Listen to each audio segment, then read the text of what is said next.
Israel ফিলিস্তিন সংঘাতে এ পর্যন্ত নিহত হয়েছে হাজার হাজার মানুষ, বাস্তুচ্যুত হয়েছে অনেকে। এ দুই সম্প্রদায়ের সংঘাতের বীজ বোনা হয়েছিল এক শতাব্দীরও বেশি সময় আগে পরিচালিত একটি ঔপনিবেশিক কর্মে।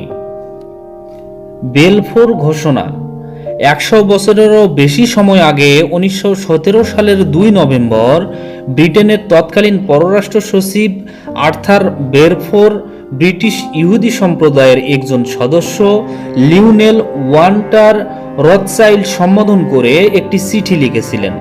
চিঠিটি ছিল মাত্র 67 শব্দের, কিন্তু এর তাৎপর্য এত বেশি তা এখনো ধারণ করতে হচ্ছে পৃথিবীকে। এই চিঠিতে ব্রিটিশ সরকারকে ইহুদি জনগণের জন্য ফিলিস্তিনে একটি রাষ্ট্রীয় বাসস্থান প্রতিষ্ঠা ও তার অর্জন সহজতর করার কথা উল্লেখ ছিল।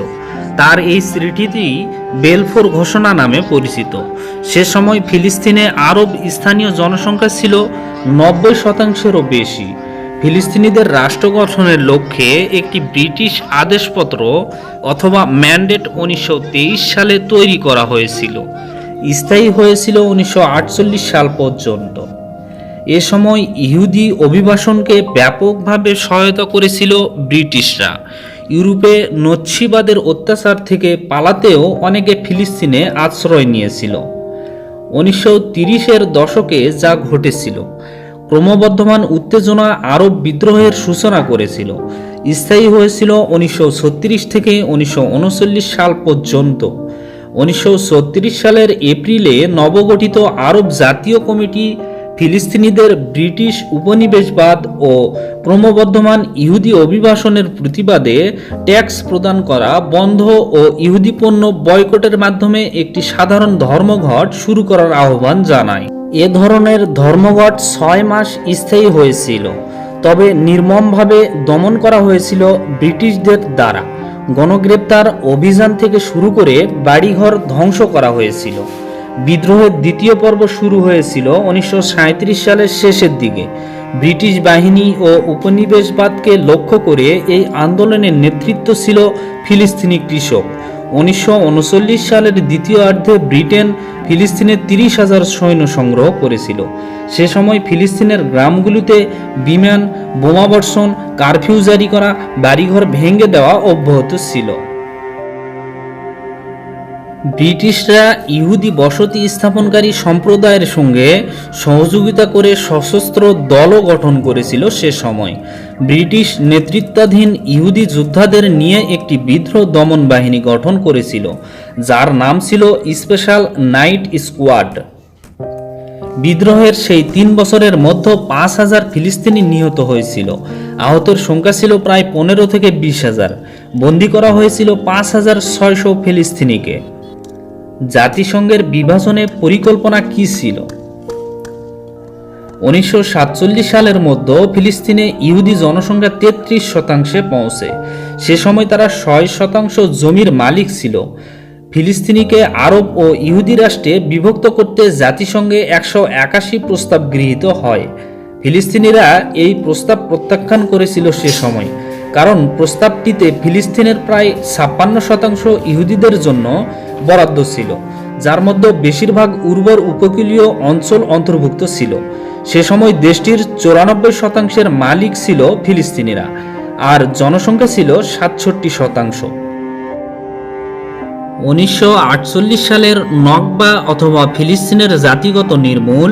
1948 সালের 14 মে ব্রিটিশ ম্যান্ডেট অথবা আদেশপত্র শেষ হওয়ার আগেই ইহুদি রাষ্ট্রের সম্প্রসারণে ফিলিস্তিনি শহর ও গ্রাম ধ্বংস করতে একটি সামরিক অভিযান শুরু করেছিল।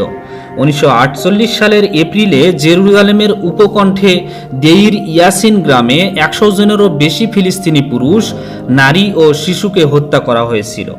1947 সাল থেকে 49 সাল পর্যন্ত 500টিরও বেশি ফিলিস্তিনি গ্রাম শহর ধ্বংস করা হয়েছিল, যাকে ফিলিস্তিনিরা আরবি ভাষায় নকবা অথবা বিপর্যয় হিসেবে উল্লেখ করে। গণহত্যায় কমপক্ষে 15,000 ফিলিস্তিনি নিহত হয়েছিল। ইহুদিরা সে সময় ফিলিস্তিনের ৭৮% দখল করেছিল, আর অবশিষ্ট 22% বর্তমানে অধিকৃত পশ্চিম তীর ও অবরুদ্ধ গাজা উপত্যকা। 1948 সালের 15 মে ইসরায়েল রাষ্ট্র প্রতিষ্ঠার প্রথম আনুষ্ঠানিক ঘোষণা দেওয়া হয়। এরপরই শুরু হয় আরব ইসরায়েল যুদ্ধ। 1949 সালের জানুয়ারিতে ইসরায়েল, মিশর, লেবানন, জর্ডান ও সিরিয়ার মধ্যে যুদ্ধবিরতির মাধ্যমে তা শেষ হয়। নকসা অথবা 6 দিনের যুদ্ধ। 1967 সালের 5 জুন আরব সেনাবাহিনীর একটি জোটের বিরুদ্ধে 6 দিনের যুদ্ধ ইসরায়েল গাজা উপত্যকা, পশ্চিম তীর, পূর্ব জেরুজালেম, সিরিয়ার গোলান হাইটস ও মিশরের সিনাই উপদ্বীপ সহ ফিলিস্তিনের বাকি অংশ দখল করে নেয়। এটি ফিলিস্তিনিদের জন্য দ্বিতীয় জোরপূর্বক স্থানচ্যুতি বা নকসা নামে পরিচিত, আর এর আরবি অর্থ বিপর্যয়। সে সময় অধিকৃত পশ্চিম তীর ও গাজা উপত্যকায়ও বসতি স্থাপন শুরু করেছিল ইহুদিরা। প্রথম ইস্তিফাদা। 1987 সালের ডিসেম্বরে গাজা উপত্যকায় প্রথম ফিলিস্তিনি ইস্তিফাদা শুরু হয়। সে সময় ইসরায়েল একটি ট্রাক ফিলিস্তিনি শ্রমিক বহনকারী 2টি ভ্যানের সঙ্গে সংঘর্ষে 4 ফিলিস্তিনি নিহত হয়েছিল। তরুণ ফিলিস্তিনিরা ইসরায়েলের সেনাবাহিনীর ট্যাঙ্ক ও সৈন্যদের দিকে ঢিল ছুটতে দ্রুত পশ্চিম তীরে বিক্ষোভ ছড়িয়ে পড়ে। ইস্তিফাদা প্রাথমিকভাবে তরুণদের দ্বারা পরিচালনা করা হয়েছিল। পরবর্তী সময়ে এই বিদ্রোহে অংশ নেয় ইউনিফাইড ন্যাশনাল লিডারশিপ। 1988 সালে আরব লীগ প্যালেস্টাইন লিবারেশন অর্গানাইজেশন বা পিএলও ফিলিস্তিনি জনগণের একমাত্র প্রতিনিধি হিসেবে স্বীকৃতি দেয়। ইস্তিফাদা কার্যক্রমের মধ্যে অন্তর্ভুক্ত আছে জনপ্রিয় সংহতি, গণবিক্ষোভ, আইন অমান্য, সুসংগঠিত ধর্মঘট ও সাম্প্রদায়িক সহযোগিতা। ইসরায়েলের মানবাধিকার সংস্থা তেসেলেমের মতে ইস্তিফাদার সময় ইসরায়েলের বাহিনীর হাতে 1077 ফিলিস্তিনি নিহত হয়েছে। এর মধ্যে শিশু ছিল 237 জন। গ্রেপ্তার করা হয়েছিল 1,75,000-এরও বেশি মানুষকে। অসলো বছর। 1993 সালে অসলো চুক্তি স্বাক্ষর ও প্যালেস্টাইন অথরিটি পিএ গঠনের মাধ্যমে শেষ হয় ইস্তিফাদা। পিএ চুক্তি ইসরায়েলকে পশ্চিম তীরের 60% ও ভূখণ্ডের ভূমি ও পানি সম্পদের বেশিরভাগ নিয়ন্ত্রণ দেওয়া হয়। দ্বিতীয় ইস্তিফাদা 2000 সালের 28 সেপ্টেম্বর শুরু হয়েছিল। সে সময় লিকুদ বিরোধী নেতা এরিয়ান শ্যারন জেরুজালেমের পুরাতন শহর ও তার আশপাশে হাজার হাজার নিরাপত্তা বাহিনী নিয়ে আল আকসা মসজিদ প্রাঙ্গণে সফর করেছিলেন। ফিলিস্তিনি বিক্ষোভকারীর ও ইসরায়েলের মধ্যে সংঘর্ষে দুদিনে 5 জন ফিলিস্তিনি নিহত, 200 জন আহত হয়েছিল। ঘটনাটি একটি ব্যাপক বিদ্রোহের জন্ম দিয়েছিল। ইস্তিফাদার সময় ইসরায়েল ফিলিস্তিনি অর্থনীতি ও অবকাঠামোর নজিরবিহীন ক্ষতি করেছে। ফিলিস্তিন বিভাগ ও গাজা অবরোধ। পিএলও নেতা ইয়াসিন আরাফাত 2004 সালে মারা যান। তার 1 বছর পর দ্বিতীয় ইস্তিফাদা শেষ হয়। ফিলিস্তিনিরা প্রথমবারের মতো সাধারণ নির্বাচনে ভোট দেয়। সে সময় নির্বাচনে সংখ্যাগরিষ্ঠতা পায় হামাস। 2007 সালের জুনে হামাসের উপর সন্ত্রাসবাদের অভিযোগ এনে গাজা উপত্যকায় স্থল, বিমান ও নৌ অবরোধ আরোপ করে ইসরায়েল। গাজা উপত্যকায় যুদ্ধ। গাজায় 2008, 2012, 2014 ও 2021 এবং বর্তমান 2023 সালে 4টি দীর্ঘস্থায়ী সামরিক হামলা করেছে ইসরায়েল। হামলার হাজার হাজার ফিলিস্তিনি নিহত ও কয়েক হাজার বাড়ি, স্কুল ও অফিস ভবন ধ্বংস হয়েছে। আচ্ছা, ফিলিস্তিন তো ছিল মুসলিমদের ভূখণ্ড, সেখানে ইহুদি বসতি এলো কিভাবে এবং কেন? মূলত ইহুদিবাদীরা, বসতি স্থাপনকারীরা অনেকে বিশ্বাস করেন যে এ ভূমি ঈশ্বর তাদের দিয়েছে। ইসরায়েল ও ফিলিস্তিনের মধ্যে 2020 সালের জানুয়ারি মাসে একটি পরিকল্পনার কথা ঘোষণা করেছিলেন যুক্তরাষ্ট্রের তৎকালীন প্রেসিডেন্ট ডোনাল্ড ট্রাম্প। সেখানে সবচেয়ে বিতর্কিত অংশ ছিল পশ্চিম তীরে ইসরায়েলি বসতিকে অনুমোদন দেয়া। অন্য বেশিরভাগ দেশ মনে করে এসব বসতি অবৈধ। তাহলে এরা কারা? ফিলিস্তিন বিরোধিতা করলে এদের সংখ্যা বাড়ছে কেন? জাতিসংঘের বেশিরভাগ দেশ বলছে এসব বসতি হয়েছে আন্তর্জাতিক আইন লঙ্ঘন করে, এমনকি সরকারিভাবে যুক্তরাষ্ট্রও এর সাথে একমত।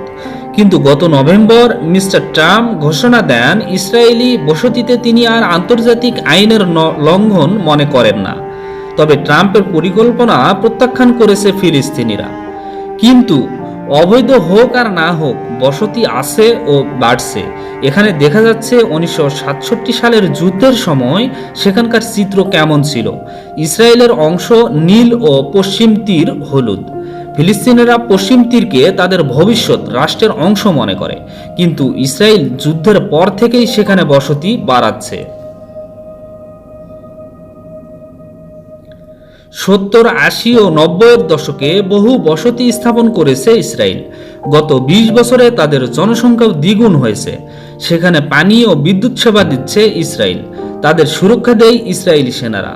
স্যাটেলাইট থেকে নেওয়া চিত্রে দেখা যায় সময়ের সাথে সাথে কিভাবে বসতিগুলো বেড়েছে।